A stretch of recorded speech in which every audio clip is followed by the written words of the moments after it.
Euzu billahi mineşşeytanirracim. Bismillah, elhamdülillah, ve salatu ve selamu ala Resulillah. İnşallah şimdi Şafiilere göre, Şafii mezhebine göre tahiyyatı okuyacağız. Malumunuz olduğu üzere tahiyyat da, daha doğrusu ikinci tahiyyat namazın rükünlerinden bir tanesidir. İnsan ikinci tahiyyatta, ikinci oturuşta tahiyyatı okumazsa namazı olmaz. Birinci tahiyyat, birinci oturuşta insanın tahiyyat okuması sünnetlerdendir. İkincisinde ise farzlardandır. Yani yapılması gerekiyor. Onun için biz de bu tahiyyat duasını inşallah okuyacağız. Et-tahiyyatu el-mübarekatu es-salavatu et-tayyibatu lillah. Esselamu aleyke eyyühen nebiyyü ve rahmetullahi ve berekatuh. Esselamu aleyna ve ala ibadillahis-salihin. Eşhedü en la ilahe illallah ve eşhedü enne Muhammeden Resulullah. Allahümme salli ala seyyidina Muhammed. Tabi burada şunu da söylemek gerekir. Aslında bizim kitaplarda veya dualar söylenilirken tahiyyat duası bu ve eşhedü enne Muhammeden Resulullah'ta bitiriliyor. Ondan sonra salli barik duası olarak Allahümme salli ala seyyidina Muhammed deniliyor. Ama fıkıh kitaplarında da bildiğimiz gibi birinci tahiyyat yani ilk oturuşta tahiyyatı okuduğumuz zaman bu Allahümme salli ala seyyidina Muhammed buraya kadar söylememiz gerekir. Birinci tahiyyat buraya kadardır.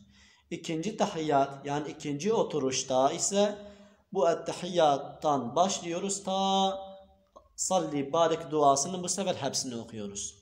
Yani bu tahiyyat duasını ezberlediğimiz zaman bu Allahümme salli ala seyyidina Muhammed buraya kadar ezberlememiz lazım. Bir nevi bu da bundan öncekindendir. Bu şekilde ezber yapmak lazımdır. Biz az önce ettehiyyatu el-mübarekatu böyle ayrı ayrı okuduk.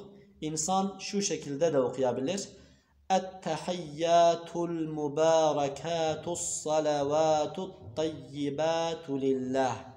Yani bu ortadaki hemzeler insan geçiş anında, geçiş yaptığında bu ortadaki hemzeler düşebiliyor. Bu bizim Arapçadan bildiğimiz kurallardan bir tanesidir. Yani geçiş yaptığımızda ettehiyyatu el-mübarekatu ayrı ayrı değil de ettehiyyatul mübarekatus salavatut tayyibatu lillah bu şekilde de insan okuyabilir. Dedik tahiyyat Allahümme salli ala seyyidina Muhammed birinci tahiyyat buraya kadar okumamız gerekir. İkinci tahiyyatta ise ikinci oturuşta ise yine baştan ettehiyyatu el-mübarekatu bundan başlıyoruz ve devam ediyoruz. Allahümme salli ala seyyidina Muhammed ve ala ali seyyidina Muhammed. Kema salleyte ala seyyidina İbrahim ve ala ali seyyidina İbrahim. Ve barik ala seyyidina Muhammedin ve ala ali seyyidina Muhammed. Kema barakte ala seyyidina İbrahim ve ala ali seyyidina İbrahim fil alemine inneke hamidun mecid.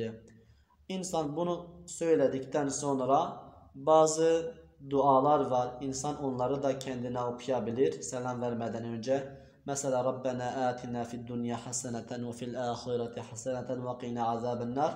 Bu tarzda dualar da yapılabilir. Ondan sonra Esselamu aleyküm ve rahmetullah diye ikişer defa sağa ve sola selam verilir. Yine tekrarlayayım dediğim gibi bu tahiyyat insan okuduğu zaman birinci oturuşta Allahümme salli ala seyyidina Muhammed buraya kadar okunuyor. İkinci oturuşta ise baştan ettehiyyatudan ta inneke hamidun mecide kadar söyleniliyor. Bir de bir husus daha var.